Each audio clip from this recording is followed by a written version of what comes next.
Patricia Cohen once said, Odysseus knew how weak willpower really was when he asked his crew to bind him to the mast as they sailed past the seductive silence. Ladies and gentlemen, fellow Toastmasters and most welcome guests, why would you do something the hard way? Why would you knowingly get behind the 8-ball, deliberately crawl between a rock and a hard place, or intentionally work with one hand tied behind your back? You wouldn't. But most of us unwittingly do every day when we tie our success to our willpower without understanding what that really means. We set ourselves up for failure, but we don't have to. This evening, my speech is based on a chapter from the book called The One Thing by Gary Keller. I will speak as if I am the author. I will talk to you about my findings of willpower, a research study, and the key ingredient to improving your willpower. Now in life, I didn't give willpower much thought, but when I did, it captivated me. The ability to control oneself, to determine one's actions, was a pretty powerful idea. Base it on training, and it's called discipline. But do it because you simply can, and that's raw power. The power of will. It seems so straightforward. Invoke my will, and success was mine. I was on my way, but it was a short trip and I didn't have to pack much. For when I was imposing my willpower against defenceless goals, I quickly discovered something discouraging. I didn't always have willpower. One moment it was there, the next it was gone. One day it was AWOL, the next it was at my beck and call. It was as if my willpower had a life of its own.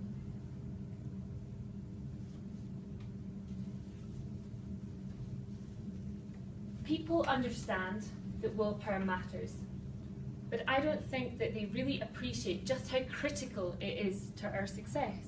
And one highly unusual research project revealed just how important it is. Toddler torture.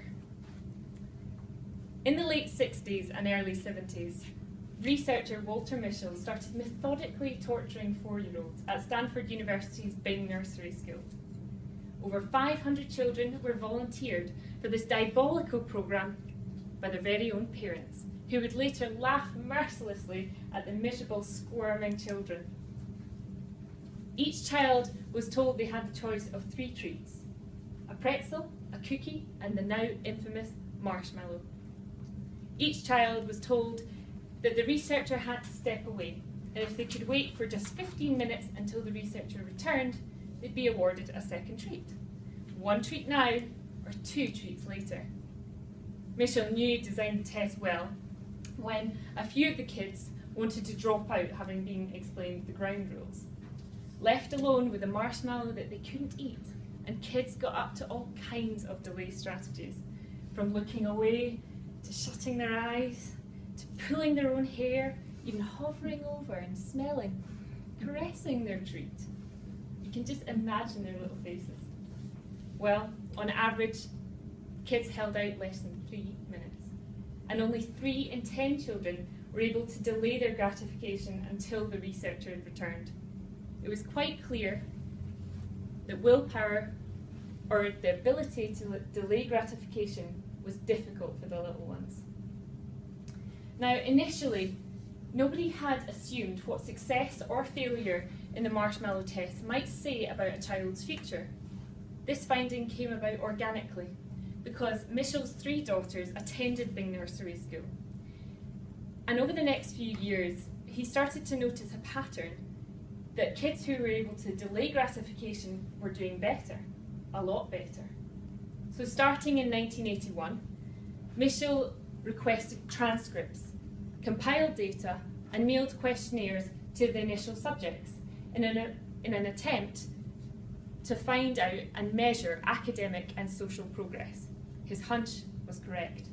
Willpower, or the ability to delay gratification, was a huge indicator of future success. Success in the marshmallow test predicted higher academic performance, on average 210 points better in SAT tests, higher feelings of self-worth, better stress management, and on the other hand, low delayers were 30% more likely to be overweight and suffer higher rates of drug addiction when they were older.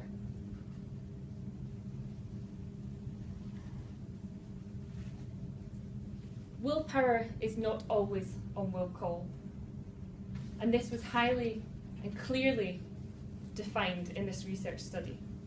Now for the key ingredient. Construe willpower as just a call for character, and you're missing a key ingredient. Just as with the saying goes, the early bird catches the worm, and make hay while the sun shines. It's a timing issue. Willpower is a timing issue.